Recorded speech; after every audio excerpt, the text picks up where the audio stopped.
Hello everyone, welcome back to Chill Dill Trades where I analyze stocks so you know what's going on. Today we're going to be covering PubMatic, which is the stock ticker PUBM, and I'm finally doing a video on this stock. I've been following it for a while, but I'm finally doing a video because it's trending on Stock Twits, and I knew if I would make the video nobody would watch it. So maybe I'll get some people to watch it because this is a stock I really like for the long term. Obviously we're in a market that things might be a little overvalued, but if I'm thinking long term, this could be a winner. And we're going to break down the earnings that came out today, as well as look at the charts to figure out where the stock could be headed. If you're here and you haven't subbed yet, please hit the sub button. We're on our way to 500. Once we get to 500, I'm going to be doing live streams every Friday or Sunday that we can all come together and look at stocks together. So help get the channel to 500 and join the squad. But let's jump into things. So the first thing I want to cover, what is PubMatic? PubMatic, a really simple way to put it is they're an advertising platform, and inside of advertising you have different kinds of channels of advertising. I'm a nerd about this because this is actually my 9 to 5. This is what I do, and this is why I like the company so much, because I understand what they do. But they're a programmatic channel. So to give an example of what that means, see this ad right here? This is what some people consider a programmatic ad.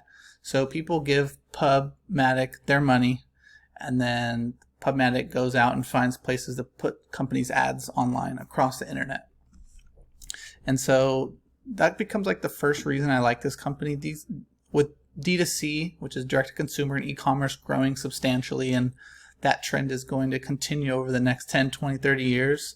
These are the type of companies that I want to own in the long term, because that's the part one is why I want to own those. And the second reason is, as platforms get really big like Facebook and Google, they're having increased regulatory concerns that are popping up, saying they're too big or they're not safe for people's data. And because of that, what's eventually going to happen is these companies are going to get broken up, or they're going to have more rules set on how they can track people.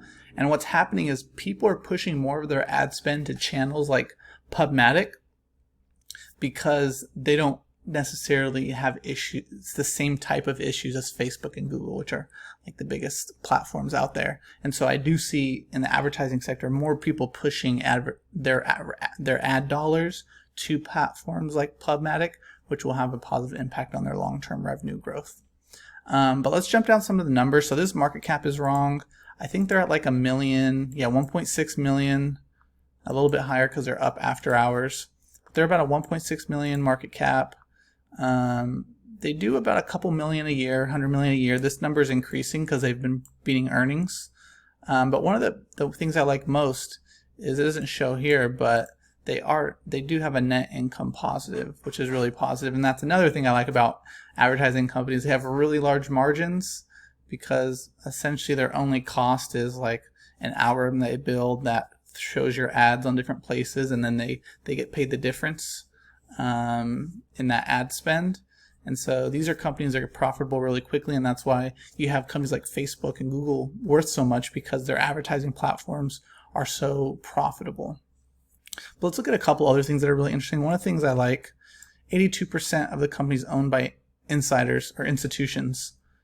This is really important because I like to see, when I look at companies that invest in the long term, I want to see companies that are 60, 70, 80% owned by institutions, and that's what we're seeing here. Lastly, this is, I would say, a really important note, is they have a pretty small shares on the market, and they have a really even smaller share float. So this is a stock, if enough hype gets around it, a lot of people don't know about it, and that's why it doesn't really move, but based on this earnings and it trending online, if this gets any kind of volume behind it, it's 42% float compared, according to FinViz. That number might be a little bit lower because FinViz sometimes shows higher numbers, but they have 6 million shares, so doesn't need a lot of volume to actually move parabolically. And this could be a short squeeze if people really believe in the earnings beat today, could push this stock significantly higher over the next couple days. So it's something to keep your eye on for the next couple days, to push higher, and then on any legitimate pullbacks, it could be a potential buy. The next thing I want to go to is just kind of overall earnings, how they've looked over the last, they went public last year, And so or early this year, I don't remember the exact date, but they're a relatively new company on the market. And so let's see kind of how they look financially. So the thing with advertising is it has ebbs and flows through the year. Q4, which is Christmas time, is the most advertising. That's why you have elevated revenue. So instead of looking quarter over quarter on revenue growth, there's extreme seasonality in advertising. And so you really want to look at year over year. So obviously in March, there's about 50% year over year, March versus March. And so with e-commerce growing so much last year, still able to have really good comps in 2021 is a really good sign for this business.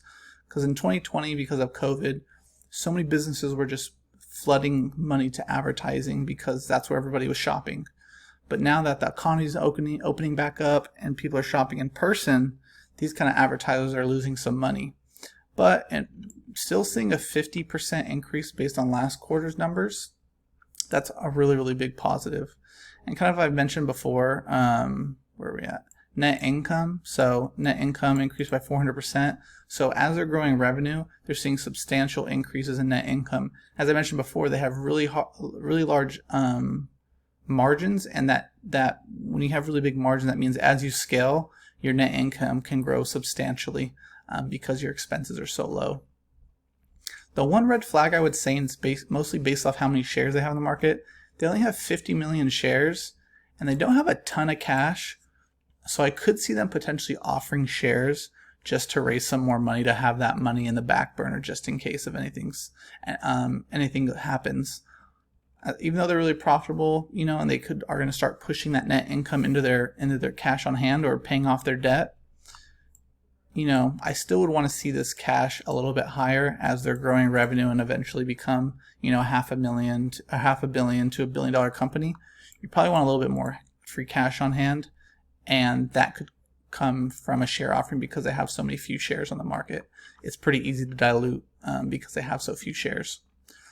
And then next I want to get into this quarter. So they put out earnings today, and it was blowout earnings. That's kind of what I expected. You saw Facebook, Google, Snapchat, a lot of those platforms kind of destroy on the ad side of their business, have pretty big beats quarter over quarter and year over year. So the main thing here is 49, and that's 88% increase. So when we looked at last quarter, 50%. They saw even a bigger increase, 88%. And as I said, as we're getting past COVID, or the economy is opening up more, being able to continue to see large increases, that their platform is sticking with people. So companies that move their money over there, they like their results, they're continuing to spend money, and more people are coming on the platform, which just means this could be a legitimate platform. There's a lot of companies that do this. There's a lot of competition, but if we continue to see revenue growth, this could be a really good long-term hold. That's the main thing I want to call it there, is just the revenue growth. There's more positives, on a earnings per share. They pretty much destroyed the expectations. I think it's about double what they were expecting. Net dollar retention, 150%. How much, basically like net income or their expenses are still staying pretty low. They're able to generate cash. Their EBITDA, which is a really important part we'll get to in a second, increased to 18 million from 5 million. And then cash equivalents, 122 million, which increased quarter over quarter, but that's mostly because they're making money. The next thing I want to get to is kind of, again, a little bit more detailed breakdown of their finances, just for a couple things. So the first thing I want to break down is when I just talked about their EBITDA. So when we go down, where are we at? EBITDA right here. We saw it come down pretty substantially to 9, where we go a year ago. It was at a 3, so still an increase. But we saw it go to 18 million, which is really important. So it was 7, where am I at? It was 7 million, or 10 million last year, 18 million. So that's a positive. We're continuing to see their EBITDA increase, which is really important, because that's one of the reasons I like this company, because they're making money after all their expenses, which a lot of companies that are under 500 million don't do, that don't earn net income or EBITDA positive when they're increasing even 88% year over year. So that's the main thing I want to call out there. I honestly would really hope for revenue to continue to grow here on quarterly. I would really like revenue to continue to grow here, and that's something we're really want to keep an eye on. This is pretty decent growth, 88% year over year. So we're really going to have to see if that continues. I definitely foresee that Q3 is probably going to beat, and then I would say Q4, if we do see any potential COVID still impacting the economy and a lot of people pushing to their e-commerce platforms, then they could have a really big beat in Q4 as they're getting more traction from companies. They're obviously growing their clientele. Q4 could be a really big beat. And when we look at last year, it was 56 million. They could easily go 100 million. If they hit 100 million, that's going to substantially grow, year over year to 300 million. That's a massive growth, and that really helps their forward-moving PE, because they are a little rich, honestly, on their forward-moving PE. This is going to come down a little bit because they did destroy earnings, but still anywhere from like a 50 to a 70 PE ratio, still a little expensive, but it's nice that they're growing substantially and they do have a net income. It kind of helps out that PE ratio a little bit, but generally speaking, that's pretty expensive, but the whole market's expensive right now. Last thing I want to look at before getting to charts is just institutional buying. I told you I always like to see this. And the main thing is just buying, more buying than selling. I mentioned this in every quarter. This is what I always like to see, more buying than selling. That's what I'm always looking for. We did have a little bit of red, but still substantially more green. So as the stock has pulled back pretty substantially from its Q2 high of around 60 bucks, we'll have to see if money keeps pouring out at this price, because if it does, then people are saying that this $30, $40 price point is still attractive. Institutions are saying that, at least. So lastly, I want to get to the charts. It's always the last thing I get to, but I would say there's a lot of positives here. And this is happening with a couple other small caps that I'll get to. ChargePoint is one I talk about a lot. They're seeing some positive breaks, and but we really do need a confirmation. So we are up in the aftermarket. Let me see what we're at, actually. So we did pull back. We're at about 35 bucks. So let's make a little mark on the chart.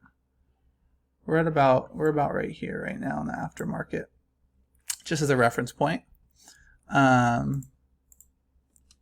But there's a lot of good positives I got to. I always mentioned when we're under 50, it's typically a bearish phase, but we do see it popping above here. So I am going to want some confirmation, since it's only 1 day above. We'll have to see if it comes back, test this line, bounce around here a little bit, and then move higher. That's really what I would like to see to confirm that breakout on the RSI. And we are seeing the same thing on MACD. We're seeing a positive momentum. We're still under zero, which is negative, but we are seeing a lot of positivity come in the MACD. So those are two really big positives, as it hasn't been looking good since, back in June, basically, when they came down in 28 bucks and double bottomed. So we have a double bottom. We have a break above for the RSI. We have a break above the MACD. And then lastly, the 20 EMA. We also have a break above that. So it tried to break out for 2 days, back here, fell. This is kind of where I was looking at it before, and I didn't see it break out. Then we saw this pop up, this gap up, maybe in anticipation for earnings. We saw it fell for 2 days and then break up today and in aftermarket. So we're going to have to see if it can come back down and test that 20 EMA, or if it's off selling from there.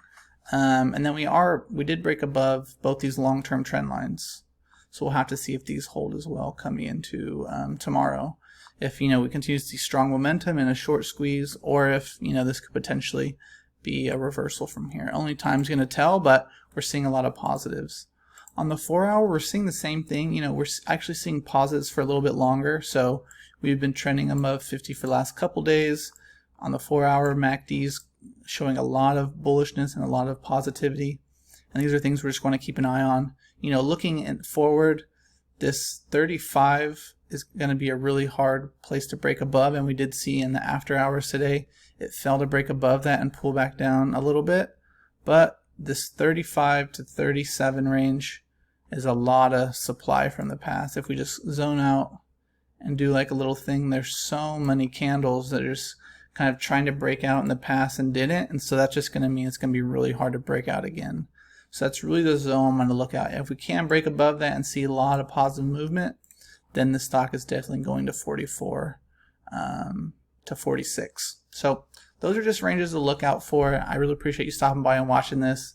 I really would love to know what you think about the stock. Do you like it? Is it a long-term hold for you?